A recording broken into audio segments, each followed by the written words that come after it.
In the last days of November 1950, high in the mountains of North Korea, winter had already shown its worst face. Snow fell without stopping. The wind cut through clothes like knives. The temperature dropped to 35 degrees below zero, so cold that metal burned skin and breath turned to ice in the air. This was the chosen reservoir, a frozen lake surrounded by steep snow-covered hills. And here, thousands of American and United Nations soldiers were trapped. They had come north weeks earlier, full of hope. The Korean War had seemed almost over. North Korean forces were pushed back, and the troops believed they might be home by Christmas. But then everything changed. From the mountains and forests, a new enemy appeared. Hundreds of thousands of Chinese soldiers, silent and fast, pouring across the border under cover of night. They attacked without warning, using bugles and whistles to scare and confuse.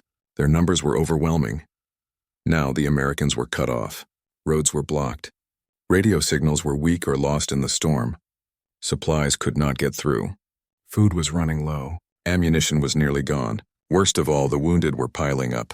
Men with frozen hands, blackened feet, and bullet wounds lay in makeshift tents, shivering under thin blankets. Medics worked with numb fingers, trying to save lives with almost no medicine. Among the trapped units was Fox Company, part of the 2nd Battalion, 7th Marines. They held a narrow mountain pass called Toktong Pass, vital ground that connected the main force at Udumni to the supply base at Hagaruri. If they lost this pass, the entire column would be split in two, and rescue would become impossible. So they dug in even as the cold ate away at their strength. Private First Class William Bud DeFranzo was one of them. He was just 19 from New Jersey and had never seen snow like this. Back home, snow meant sledding and hot chocolate. Here it meant death. He hadn't slept in 2 nights. Every time he closed his eyes, enemy soldiers crept closer. He kept his rifle close, though it often jammed from the cold. His toes felt like blocks of wood, but he didn't dare take off his boots to check. They might never go back on. Around him, men whispered prayers or stared into the dark, eyes hollow. Some talked about their mothers, their sweethearts, the food they missed, apple pie, warm coffee, a real bed. Others said nothing at all. They just waited. For orders, for dawn, for the next attack. The Chinese came again just after midnight. Bugles screamed through the wind. Whistles pierced the silence. Then out of the blizzard, shadowy figures charged uphill, shouting and firing. The Americans opened fire, their machine guns chattering despite the ice in the barrels. Grenades exploded in flashes of orange light, lighting up the snow for a second before darkness swallowed everything again. Bud fired until his hands ached. He saw a friend fall beside him, Private Jenkins hit in the chest. He tried to drag him back, but Jenkins shook his head. "Go," he whispered, blood on his lips. "Hold the line." Bud wanted to cry, but tears would freeze on his face, so he blinked them back and kept shooting. By dawn, the attack had stopped. The slope below was littered with bodies, Chinese and American alike. The snow was stained red in patches. Exhausted, the survivors counted their losses. 6 men dead, 10 more wounded. Ammo for the machine gun, less than 1 full belt. And still no word from command. At Hagaruri, things were no better. The small town sat at the southern end of the reservoir, where a rough airstrip had been carved into the frozen ground. Engineers worked day and night trying to make it usable. But planes hadn't landed in days. The sky was too stormy, the runway too rough. Inside the command tent, officers studied maps with grim faces. They knew they were surrounded. They knew their men were freezing, starving, and running out of time. A young radio operator named Corporal Eddie Ruiz sat hunched over his set, headphones pressed to his ears. He'd been sending the same message for hours. Request immediate air support. Request medical evacuation. Request supplies. Over. But all he got back was static or silence. He rubbed his hands together, trying to bring feeling back. His fingers were white at the tips. Frostbite, he thought. But he didn't care. Not as long as the radio worked. Outside, a group of Korean refugees huddled near a burning truck, trying to warm their children. They had followed the soldiers south, hoping for protection. Now they were trapped too. An old woman held a baby wrapped in rags, rocking slowly, humming a quiet song. No one spoke to her. There were no words left. As the sun rose weakly over the mountains, casting pale light on the ice, a strange quiet settled over the battlefield.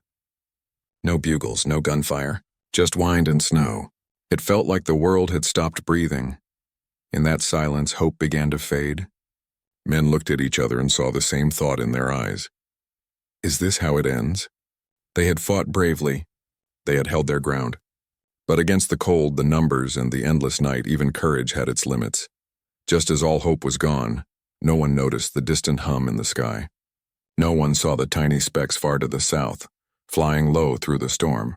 But soon, very soon, those specks would grow louder, and everything would change. At Hagaru-ri, the small crossroads town at the southern end of the Shosan Reservoir, fear hung thick in the frozen air. The town was surrounded. Chinese soldiers held the high ground on every side. Every night their bugles and whistles echoed through the valleys, warning of another attack. Inside the perimeter, American and UN troops dug foxholes in the hard, icy earth. They were tired, hungry, and cold to their bones. Many had not slept in days. Their uniforms were stiff with frost. Their rifles often refused to fire. The wounded filled every building that could be used, a schoolhouse, a small church, even the floor of the command post. Medics moved from man to man, doing what they could with almost no supplies. Bandages were reused. Morphine was given only to those in the worst pain. Some soldiers lay quietly, eyes closed, not because they slept, but because they had given up. Others whispered names of mothers, wives, hometowns like prayers. At the center of it all stood Colonel Louis Chesty Puller, a tough Marine with a reputation for never backing down. Even now, with his men freezing and dying, he walked the lines every hour, checking on his troops, giving orders in a calm voice. He didn't show fear. He couldn't. If he did, the men might lose heart completely. Near the edge of town, Lieutenant Colonel Don Faith commanded a group of Army soldiers known as Task Force Faith. They had been hit hard during the retreat from the north. Many were wounded. Their vehicles were stuck in the snow. Faith, a quiet man with steady eyes, knew they couldn't hold out much longer, but he refused to let panic take over. He organized patrols, set up machine guns, and made sure every man had a job. "We fight," he told them. "We don't wait to die." Meanwhile, a small group of engineers worked day and night on a patch of flat ground near the center of Hagaru-ri. It was supposed to be an airstrip, but the ground was frozen solid and snow kept covering it. They used bulldozers, shovels, even their boots to clear it. Their hands were raw and bleeding, but they kept going. They knew this strip was their only hope. If planes could land, they could bring in food, ammo, and medicine. They could take out the wounded. Without it, everyone would be left to die in the snow. One young engineer, Private Tommy Reeves, had not slept in 36 hours. His face was red from the wind, his lips cracked. He kept shoveling snow even when his arms shook. "Just a little more," he muttered to himself. "Just make it flat enough." He didn't know if planes would ever come, but he had to believe they would. Believing was the only thing keeping him moving. Back at the front lines, Fox Company still held Tok'tong Pass, but barely. They were down to half their men. Ammunition was so low they were told to fire only when they saw the enemy's eyes. Food was gone. Only a few hard crackers and frozen chocolate bars remained. Water had to be melted from snow over tiny fires that had to be hidden from enemy sight. Corporal Joe Martinez, a squad leader, shared his last piece of chocolate with a new recruit who hadn't eaten in 2 days. "Eat it slow," he said. "Make it last." The young soldier nodded, tears in his eyes, not from sadness but from cold and exhaustion. Joe patted his shoulder. "We're getting out of here," he lied. He didn't believe it himself, but he said it anyway. Sometimes a lie could keep a man alive a little longer. That night, the Chinese attacked again. This time they came in waves, hundreds of them screaming as they charged down the hills. Flares lit up the sky, turning snow into ghostly white. Machine guns roared. Grenades exploded. Men shouted orders, curses, and last words all at once. At one point, a Chinese soldier broke through the line and lunged at Joe with a bayonet. Joe fired his rifle from the hip. The man fell, but before Joe could reload, another enemy was on him. They wrestled in the snow, punching, kicking, gasping in the cold air. Joe grabbed a rock and smashed it into the man's temple. When it was over, Joe lay on his back, chest heaving, staring at the stars. He wondered if this was how it would end, alone in the snow, far from home. By dawn, the attack had stopped. The Americans still held the pass, but just barely. Bodies lay everywhere. Some were Chinese. Some were friends. The survivors dragged the wounded inside and counted their bullets. There weren't many left. Back in Hagaruri, Colonel Puller gathered his officers. "We cannot stay here," he said. "We either break out or we die here." The plan was risky.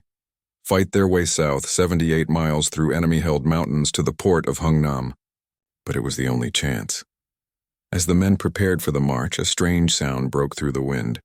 Faint at first, then louder. A low hum in the distance. Heads turned. Eyes searched the gray sky. Someone shouted, "Planes!"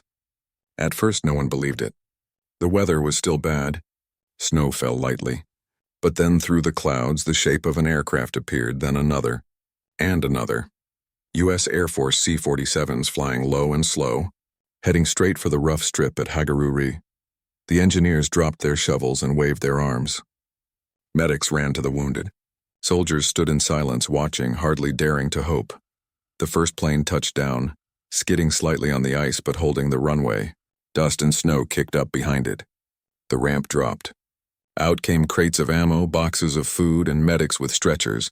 And then, the most beautiful sight of all, empty stretchers going back onto the plane, carrying the wounded to safety. For the first time in days, men smiled. Some cried. Hope, thin and fragile, returned. The battle wasn't over. The march ahead would be hell. But in that moment, as the engines roared and the snow swirled around the landing planes, something changed. They were not forgotten. They were not alone. Just as all hope was gone, help had arrived. And everything began to change. The sound of the planes landing at Hagaruri was like music to the frozen ears of the soldiers below. For days, they had believed no one could reach them. The snow was too deep, the sky too dark, the enemy too close. But now, real aircraft, big, loud, and American, were touching down on the rough strip of ice and dirt they had worked so hard to build. Men who had not smiled in weeks stood in the cold, watching, their breath fogging the air, their eyes wide with disbelief. The first plane taxied to a stop. Its engines whined down. The back ramp dropped with a clang. Out stepped two Air Force crewmen in heavy flight suits, their faces red from the cold. They didn't say much. They just nodded and got to work. Crates were unloaded. Ammo, canned food, medical kits. Then came the most precious cargo. Empty stretchers. Medics rushed forward, carrying wounded men on makeshift litters made of branches and coats. Some soldiers could barely move. Their limbs were black with frostbite. Others were pale and silent, lost in pain. But as they were lifted onto the plane, many opened their eyes and whispered, "Thank you." Some just held the hand of a medic and didn't let go. Inside the plane, it was warm. Not hot, just warm enough to feel human again. Blankets were handed out. Hot coffee in metal cans was passed around.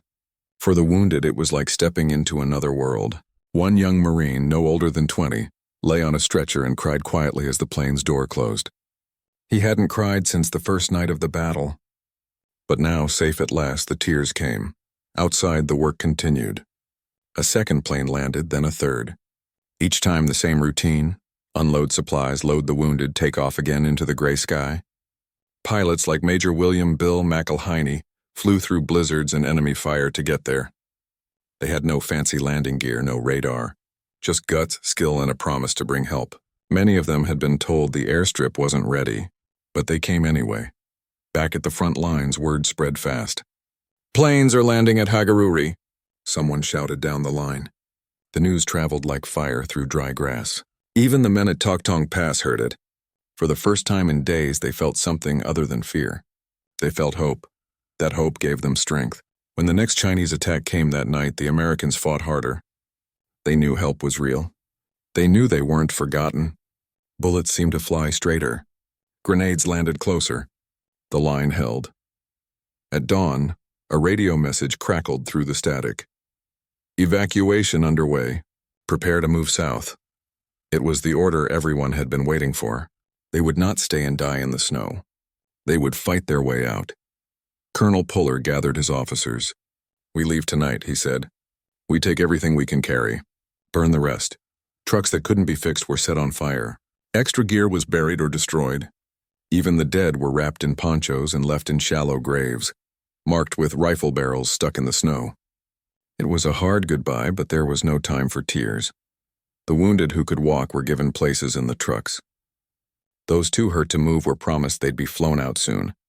The rest, thousands of men, would walk 78 miles through mountains, through enemy lines, through snow that came up to their knees. Before they left, the engineers made one last check of the airstrip. Private Tommy Reeves, the young soldier who had shoveled snow for days, stood at the edge and watched a C-47 take off, its wings heavy with wounded men. He smiled for the first time in a week. "We did it," he whispered. Then he shouldered his pack and joined the line of soldiers forming on the road south. The breakout began at dusk. Trucks rolled first, headlights off to stay hidden. Behind them came the walking wounded, leaning on each other. Then the fighting men, Marines, Army soldiers, even a few British commandos marching in silence, rifles ready, eyes scanning the hills. The cold was still brutal. Frost formed on eyelashes. Boots cracked with every step. But something had changed. They were no longer waiting to die. They were moving toward life. As they passed through Hagaruri, they saw the airstrip one last time. Another plane was landing. Its lights cut through the falling snow like a beacon. Men turned to look just for a second before marching on. Corporal Joe Martinez walked near the front of the column. His squad was smaller now, only 5 men left out of 12. But they were alive. And they were moving. He thought of the young recruit he'd shared chocolate with. The boy was gone, lost in a night attack. But Joe carried his dog tags in his pocket. He'd get them home if he could. Behind them, Hagaruri grew smaller in the distance. Ahead lay danger, roadblocks, ambushes, frozen rivers. But also the sea, and ships, and safety. The planes kept coming. Every few hours another C-47 landed, bringing hope with every crate and carrying pain away with every stretcher. For the men on the march, that sound, the drone of engines in the sky, became a promise. A promise that someone was watching, that someone cared. They walked through the night. Snow fell softly. The wind howled in the valleys. But their steps were steady. Their hearts were lighter. Just as all hope had been gone, human soldiers in the sky had landed, and everything had changed. Now they walked not toward death, but toward tomorrow. The march south from Hagaruri was not a walk. It was a fight. Every mile was paid for in blood, sweat, and frozen breath. The road to the sea, 78 miles through snow-covered mountains, was narrow, winding, and watched by thousands of enemy soldiers. The Americans called it the road to hell, but they walked it anyway. They moved in a long, slow column. Trucks rumbled at the front, their headlights off. Behind them came tanks, half-tracks, and jeeps loaded with wounded. Then came the walking men, Marines, soldiers, Korean refugees, even a few sled dogs that had followed them from the north. Everyone carried something, a rifle, a buddy's pack, a bag of ammo, or just the will to keep going. The cold never let up. It bit at exposed skin. It froze water in canteens. It turned fingers stiff and useless. Men wrapped their hands in rags but still lost toes, fingers, even ears to frostbite. Yet they walked. Stopping meant death, not just from the cold, but from the enemy hiding in the hills above. The Chinese knew the road was coming. They had dug in at every bend, every bridge, every high point. They rolled boulders onto the road. They blew up sections of pavement. They waited in the dark, silent and patient, until the column was right below them. Then bugles, whistles, gunfire. The first major fight came at a place called Kotori. The road narrowed between steep cliffs. As the lead trucks entered the pass, machine guns opened fire from above. Bullets sparked off metal. Men dove for cover. Orders rang out, "Take the high ground." Marines scrambled up icy slopes, slipping, falling, crawling. They fought hand to hand in the snow using bayonets, rifle butts, even fists. After hours of fighting, they cleared the ridge, but not before losing more good men. Private Bud DeFranzo, the young Marine from New Jersey, was there. He hadn't seen his family in over a year. He carried a photo of his little sister in his pocket. Now, as he fired his rifle from behind a rock, he thought of her smile. "Just get me home," he whispered. Just one more mile. Behind him, medics dragged wounded soldiers off the road. One young Army medic, only 18, used his own coat to cover a man with a stomach wound. The soldier gripped his arm and said, "Don't leave me." The medic stayed even as bullets kicked up snow around them. He knew he might not make it himself, but he stayed. At night, the column stopped in whatever shelter they could find, a burned-out village, a frozen riverbank, the side of a hill. Fires were small and hidden. Men huddled together for warmth, sharing body heat like animals in winter. They ate cold rations, hard crackers, frozen chocolate, canned meat that tasted like metal. Water came from melted snow, sipped slowly so it wouldn't freeze in their throats. Sleep was short and broken. Every hour someone stood watch. Every sound, a branch snapping, a dog barking, made hearts race. But they rested when they could, because tomorrow would be just as hard. One morning they reached a destroyed bridge near a place called Funchalen Pass. The Chinese had blown it up, leaving a 24-foot gap over a deep ravine. Without the bridge, the trucks and the wounded inside could not pass. Engineers worked fast, calling for help from the sky. Hours later, 6 huge metal sections called treadway bridge parts were dropped by parachute from U.S. Air Force cargo planes. The men on the ground couldn't believe it. Supplies from the sky, again. They worked through the night in freezing wind, bolting the pieces together over the gap. Their hands bled. Their eyes burned from exhaustion. But by dawn, the bridge was ready. One by one, the trucks rolled across, their tires groaning on the metal. When the last vehicle made it, a cheer went up. Quiet, tired, but real. Corporal Joe Martinez watched the convoy cross. His squad was down to 3 men now. But they were still moving. He looked back at the road they'd come, the snow, the blood, the graves they'd left behind. Then he looked ahead. Somewhere beyond those mountains was the sea, and ships, and home. The days blurred together: fight, walk, freeze, rest, fight again. They passed burned villages where Korean families waved from doorways, their faces thin with hunger. Some joined the march, carrying babies on their backs, hoping the soldiers would protect them. The Americans shared what little they had: a blanket, a can of food, a place near the fire. At one stop, an old Korean man gave a Marine a small wooden carving of a bird.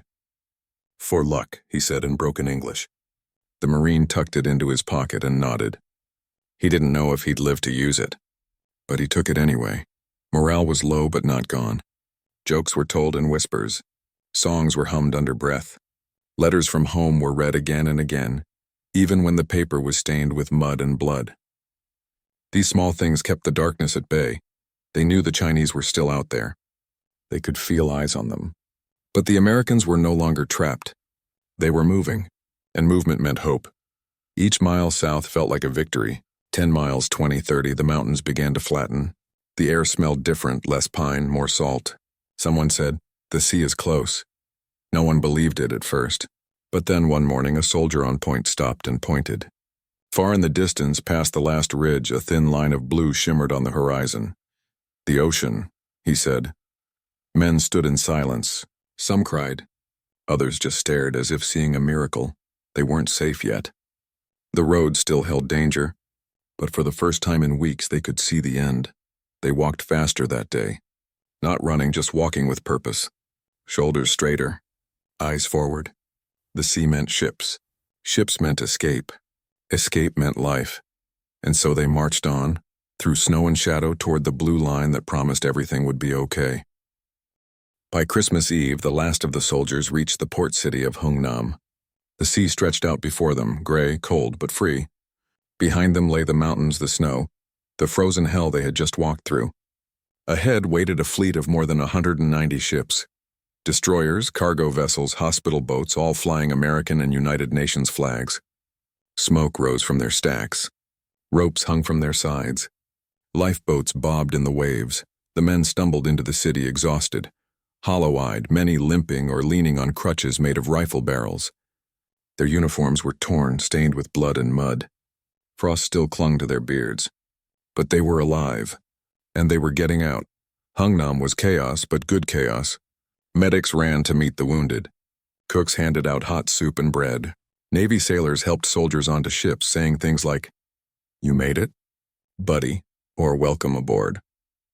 For men who had not heard a kind word in weeks, it felt like heaven. On the docks, engineers and officers worked fast. They weren't just saving soldiers, they were saving people. Over 91,000 Korean refugees stood in lines with their children, their few belongings tied in cloth bundles. Many had walked the same road, fleeing the war, trusting the Americans to take them to safety. The U.S. Navy loaded them onto ships too. No one was left behind. Private Bud DeFranzo stood on the deck of a transport ship wrapped in a thick Navy blanket. He held a cup of hot coffee with both hands, warming his blackened fingers. He looked back at the shore. Snow was falling again, But this time it didn't scare him. He was going home. He pulled out the photo of his sister and smiled. "Made it," he whispered. Corporal Joe Martinez helped a Korean boy onto a lifeboat. The boy couldn't have been more than 6, clutching a small wooden bird, just like the one given to a Marine weeks before. Joe didn't speak Korean, but he patted the boy's head and pointed to the ship.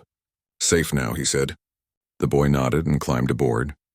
At the edge of the dock, Colonel Puller stood with his hands on his hips, watching his men board. He didn't smile often, but today his eyes were soft. These were his Marines. They had been surrounded, frozen and outnumbered, yet they had fought their way out, carrying their wounded, protecting refugees, never breaking.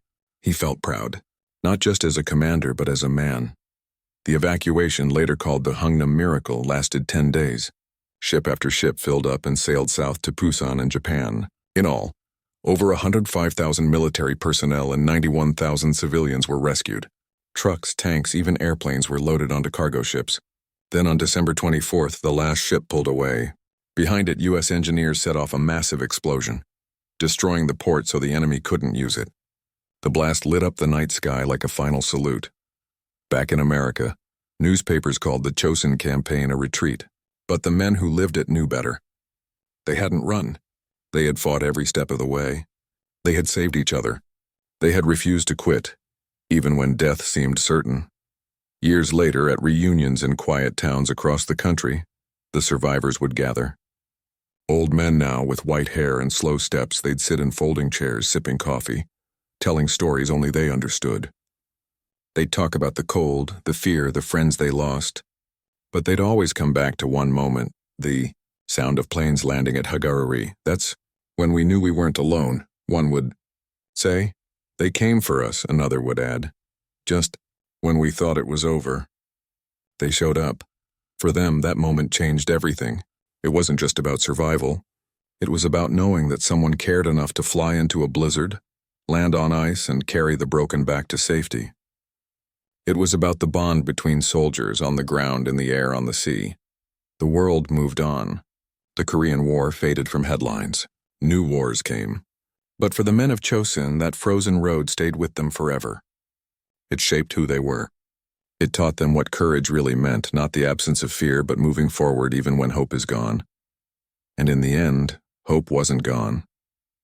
It just arrived late, on wings, in trucks, on ships, carried by ordinary people doing extraordinary things. Today, at memorials and museums, their story is told. Bronze statues show Marines trudging through snow. Quotes are carved in stone: "Retreat, hell," or just attacking in a different direction.